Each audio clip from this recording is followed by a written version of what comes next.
I am Lowly M, and everybody say it. This is my life.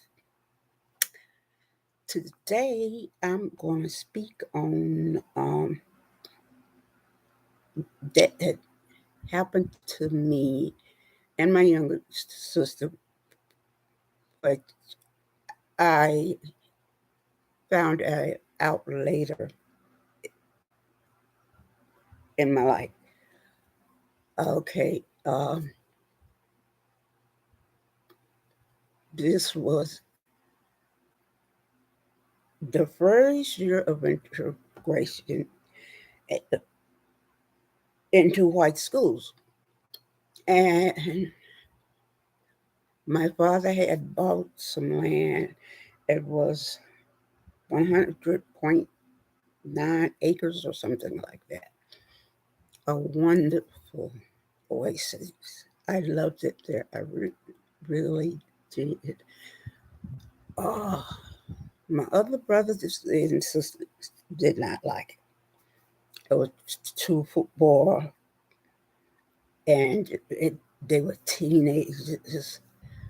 At the time, I was, smelling themselves, as old folks say, and they didn't want to be there, but I did, and I enjoyed my time. I was the only one that enjoyed spending time with him, and he showed me new things and stuff like that, how to plant, how to plow. I rode on his John Deere tractor, and he showed me how to feed the little chickies and everything like that, about eggs, about the pigs, the castration of the pig. He cut out uh, mountain oysters. I was like, woo! Nope. Okay. But I saw all of this, and he had, what do you call it? Mules for plowing and different things like that. And I loved all of this. And we had, what was it? A strawberry patch. Those big strawberries that you get in the grocery store. We had strawberry patches. We had pecan orchards. Uh, let's see, walnuts, trees and stuff. Uh, blackberries, uh, plums, those big old plums you buy in the grocery store, you name it. We had a creek on our land, and I used orchards of apples, and I used to love the outdoors and doing things outdoors. But when we uh, started school for the first time, we were the only blacks in that area. And when we got on the bus, it was like, wow. They looked at us like we were aliens. I guess we were but not from outer space or whatever. And we looked right back at them and did not stand down. And I did told us this before we started school. Uh, he, he, he said, hey, never hold your head down when you're talking to them, to look them in the eye and stand fast and never start a fight, but end it, and never be the person to give the first blow, but the last. Uh, he said, if you see you cannot beat them, then get a rock or something. Okay, that was what he told us, and we stood fast at that. And he said, uh, uh, "Stay together and stand up for each other," and we did. Okay, uh, so it was terrible. Oh God, it was terrible. We heard the N word all the time.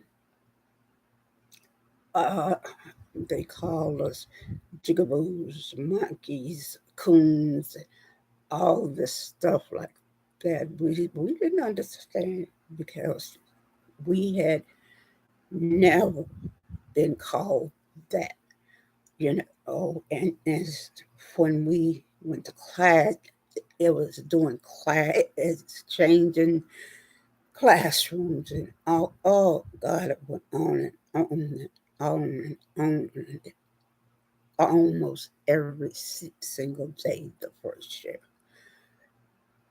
until there came a time when we had to stand up for ourselves. Okay, uh, we were on the bus, and I was sitting beside my older sister, and there was a set of twins behind us. We took everything, uh, but for them to lay a hand on us, like, anything like that, we wasn't going to take it. And my sister got tired of the egging on and uh, the words and stuff like that. And uh,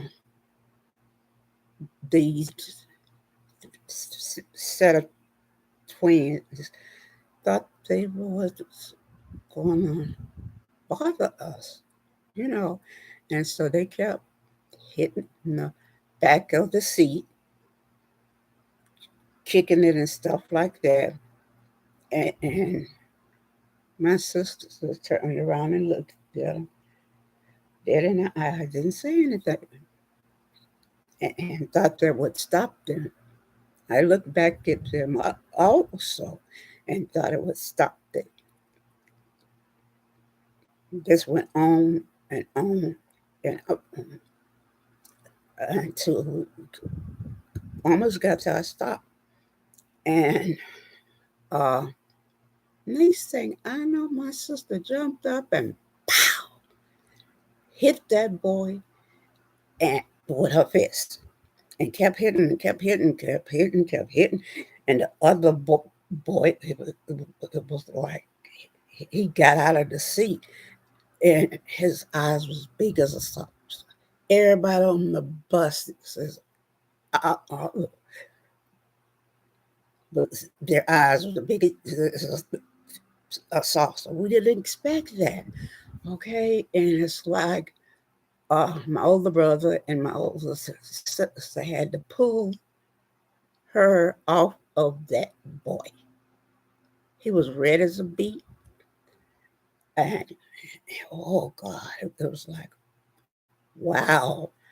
And nobody moved on the buses except for my brother and sister.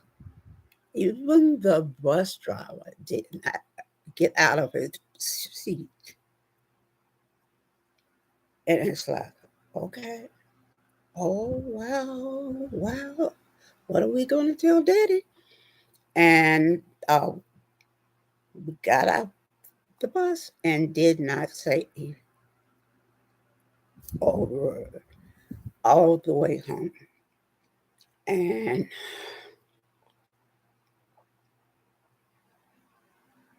I I can't remember who told him, but told our parents, but it was told, and she wasn't disciplined because of it. she was right in what she did. But I think he talked to her, and that was it, you know. Um, so a lot of things was going on at the time, and we was getting threats, like snakes put in our house. I almost got bitten by a rattlesnake. Things like that. The trees saw down, uh, and the right of way we had to pass. Uh, they set fire to our land, things like that. So one night, my little sister, I we had twin beds. I was on the bottom and she was on the top. So we wasn't asleep yet. And so we saw a figure coming from the dining area. And it was like all white and it was dressed like the late 1800s and 1900s with this big, beautiful hat on and a high collar and this dress. And it came and stood by our bed. Uh, we were afraid. I put the cup up over my nose and over my eyes, and I prayed. And and it wasn't until the next day I woke up, and I didn't never told anybody. Never told anybody until later on in life, and talking about that then and our daddy, our parents, and stuff like that. My we realized that we both saw the same thing. And what I feel is that it was a guardian angel. It was a friend, and God had sent it to protect us and for us to know that He was guarding us and watching out for us while we lived on that land. And during that time that we lived on that land, it wasn't until I graduated in 1973 we lived on that land for a long time. Uh, and we went through the good and the bad, but we went through it together. And our dad was a good provider, and he encouraged us. And I learned so much from him. And when he died, I missed him so much. But after the encounter on the bus, uh, there was another encounter. Uh, I joined the choir, and my brother also did. My older brother, and so we were practicing in the choir in in, in the auditorium, and there was a stage, and so it's like uh, there was like steps, and the taller ones was on the top. It was from taller, like that. And because I was short, I was like in the third line, and this uh, other person, I don't call them white because they're not white, they're pink, uh, person was over me toward the left, and then my brother was it,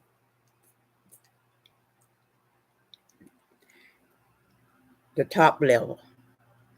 So we were singing, and doing the singing is the like the N word the whole time, the N word the whole time, the N word the whole time, doing the songs. Uh, my brother didn't say anything, and I didn't say anything, but I knew my brother, and he had a hair trigger, all temper. And I said, oh, Lord God, this boy is in trouble. So it's like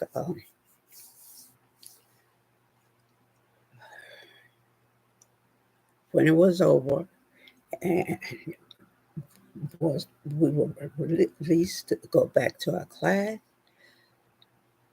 because I was closer to the front. I was there, and then that guy was behind me. So I wasn't walking fast, but he wasn't. He was walking, looking back and looking back. And Robert, my brother, my older brother, was was right on his tail.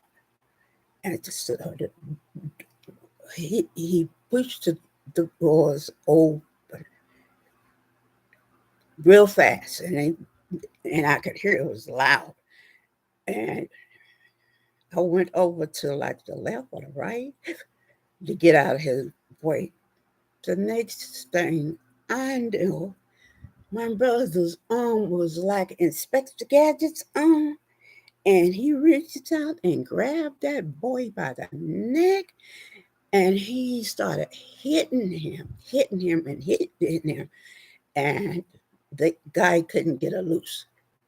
And I stood back, my eyes big as saucers, and everybody around them stood back too and didn't do anything.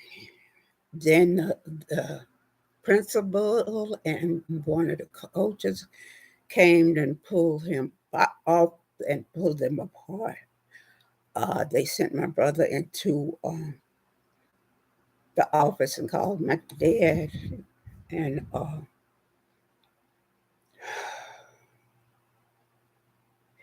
my dad came and picked us both up, and he didn't scold him. He just told him, uh, "You can't keep doing this. Your education is important, and you need your education." But he said that he understood what he did, and it was all right. I was so proud of my father at that time. He was uh, a wonderful person and a wonderful father. Uh, and after that encounter, uh, there was one more, and this will be the last one, where we encountered them trying to kill us.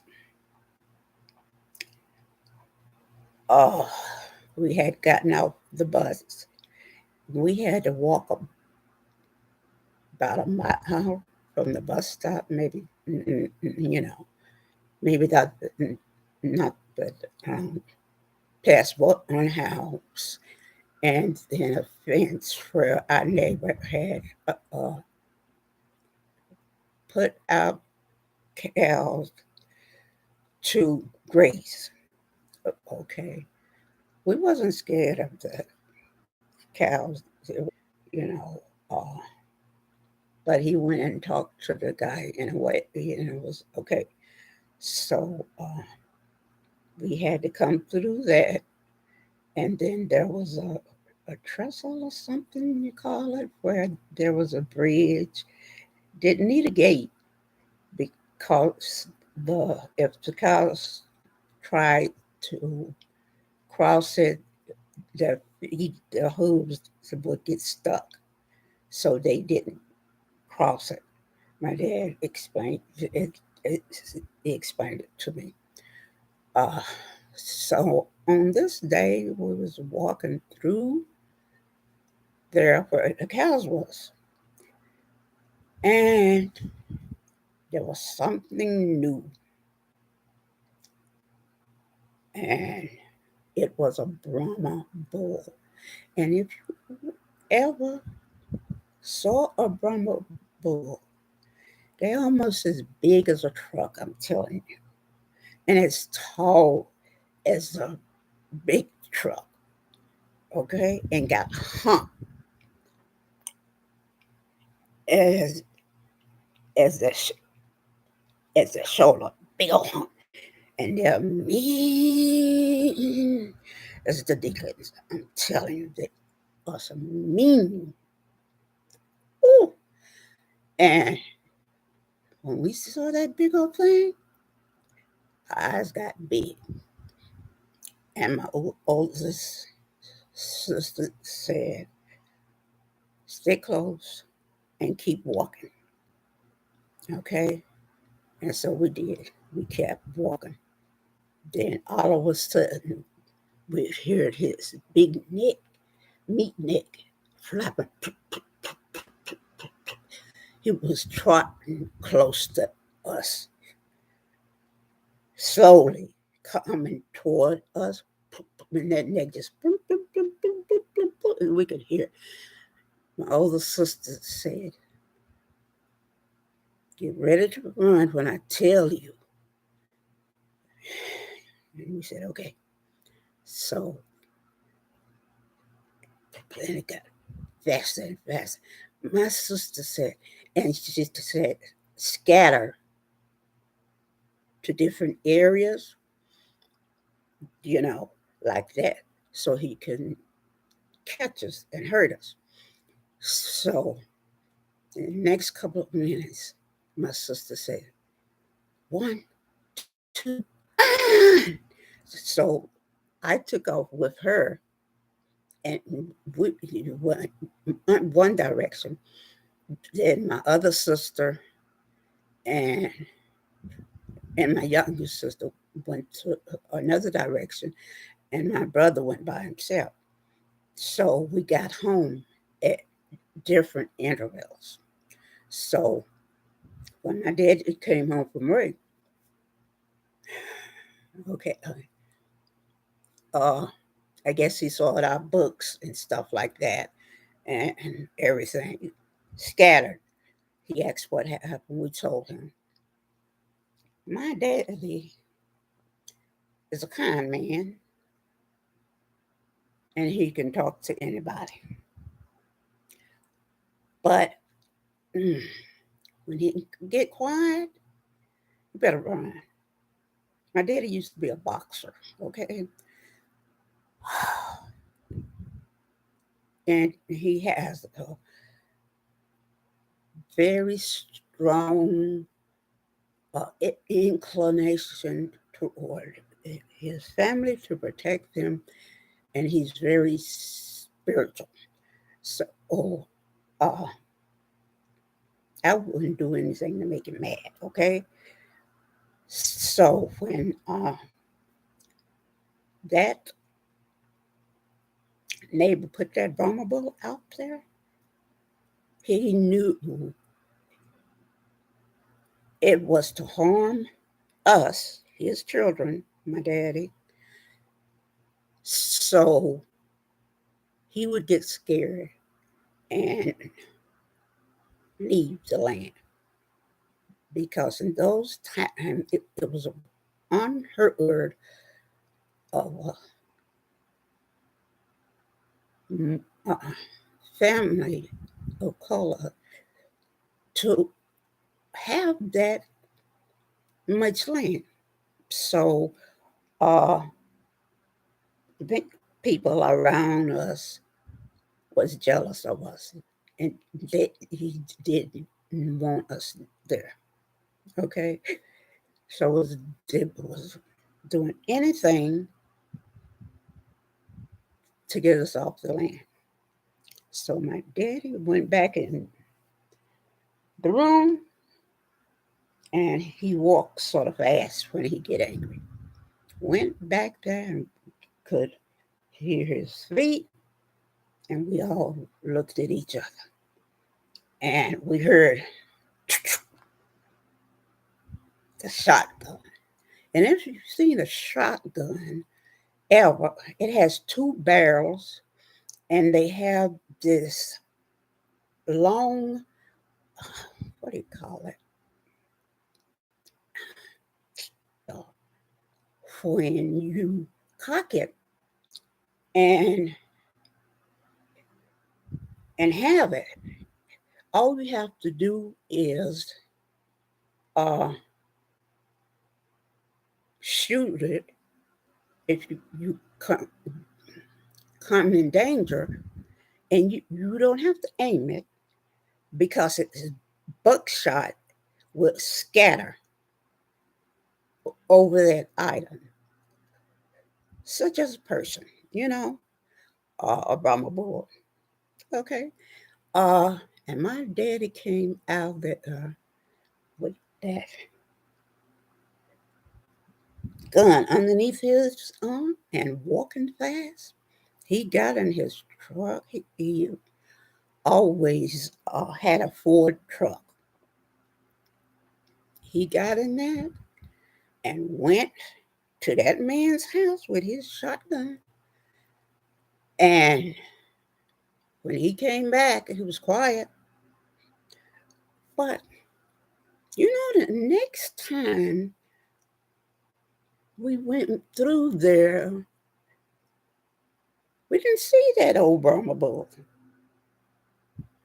During the whole time that I went to that school and graduated in 73, I never saw that Brahma bull again. I hardly saw any cows during that year grazing in that pasture. I wonder what happened to that old Brahma bull. It makes me wonder.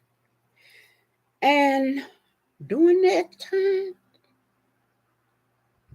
we never had any problems of those people calling us the N word, coon, or monkey. It was like they was afraid of us. I wonder why. Maybe the word got around that our family was going to take anything from anybody, and if you're in danger, any one of us, we're going to come down to them. And we proved it. So we never had any more problems. They just looked at us, in a scared way, especially my brother. Man, it was like, mm-mm, uh-uh. My brother protected me the whole time, and my big sisters and stuff like that. But I do miss that land, miss my dad, miss my mom, miss my older sister. But I know God protected us during the whole time we was there. That was an angel that visited us during that time. We have angels. It says it in the Bible that God sends angels to encamp around us to protect us. And that was an angel. And they did protect us because we could have gotten killed during that time. All of us, one of us by that Brahma bull. Okay. Uh, and that snake, I could have gotten bitten. It was a rattlesnake. It was, I was there for, from that rattlesnake, and it was curled up and it went, but it didn't bite me.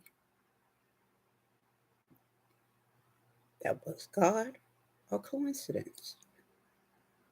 I call it God. He protected me because if it had bitten me, I wouldn't be here right now. So I thank God all the time for protecting me and my family. And I thank Him today.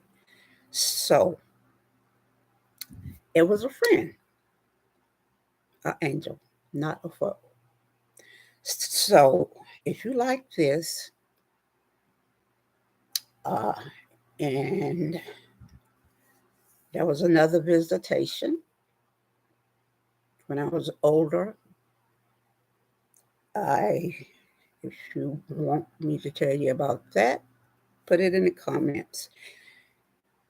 And please subscribe and like and support me. So there will be other vlogs. Thank you so much. Take care of yourself and each other. And my tagline, repeat it, everybody, pass it on loud. Pass it on. That's my tagline. And thank you so much for coming. Bye bye.